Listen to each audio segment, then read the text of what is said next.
Power ಟಿವಿಯಲ್ಲಿ ಲೋಕಸಭಾ ಚುನಾವಣಾ survey ಇವತ್ತು ಬಳ್ಳಾರಿ ಲೋಕಸಭಾ ಕ್ಷೇತ್ರದ ಸಮೀಕ್ಷೆ ಪವರ್ ಟಿವಿಯಲ್ಲಿ ಲೋಕಸಭಾ ಚುನಾವಣಾ ಸರ್ವೆ ನಡೀತಾ ಇದೆ। ಇವತ್ತು ಬಳ್ಳಾರಿ ಲೋಕಸಭಾ ಕ್ಷೇತ್ರದ ಸಮೀಕ್ಷೆ ಬೆಳಗ್ಗೆ 9:30 ರಿಂದ ಆರಂಭ ಆಗುತ್ತೆ ಪವರ್ ಸರ್ವೆ। ಗಣಿನಾಡು ಬಳ್ಳಾರಿಯಲ್ಲಿ ಯಾರಿಗೆ ಈ ಬಾರಿ ಗದ್ದುಗೆ ಸಹಜವಾದಂತ ಕುತೂಹಲ ಇದ್ದೇ ಇದೆ। ಬಿಜೆಪಿ ಅಭ್ಯರ್ಥಿ ಶ್ರೀರಾಮುಲುನಾ ಅಥವಾ ಬೇರೆ ಯಾರಿಗಾದ್ರೂ ಹೊಸ ಮುಖಕ್ಕೆ ಮಣೆ ಹಾಕ್ತಾರಾ?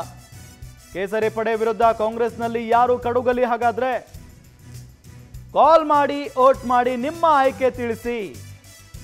ನಿಮಗೆ ಯಾರು ಅಭ್ಯರ್ಥಿ ಆದರೆ ಒಳ್ಳೆಯದು? ಯಾವ ಪಕ್ಷದಿಂದ ನೀವು ಸಂಸದರನ್ನಾಗಿ ನೋಡೋದಕ್ಕೆ ಇಷ್ಟಪಡ್ತೀರಾ? ಇದೆಲ್ಲದರ ಬಗ್ಗೆಯೂ ಕೂಡ ನೀವು ಪವರ್ ಟಿವಿ ಜೊತೆಗೆ ನಿಮ್ಮ ಅಭಿಪ್ರಾಯವನ್ನು ತಿಳಿಸಬಹುದು। ಬೆಳಗ್ಗೆ 9:30 ರಿಂದ ಸರ್ವೆ ಆರಂಭ ಆಗುತ್ತೆ। ಜೊತೆಗೆ ನೀವು ಕರೆ ಮಾಡಬೇಕಾದಂಥ ನಂಬರ್ 080692059999। ಇವತ್ತು ಬೆಳಗ್ಗೆ 9:30 ರಿಂದ ಸಂಜೆ 5:30 ರವರೆಗೆ ಸರ್ವೆ ನಡೆಯುತ್ತೆ। ಕರೆ ಮಾಡಿ ವೋಟ್ ಮಾಡಿ।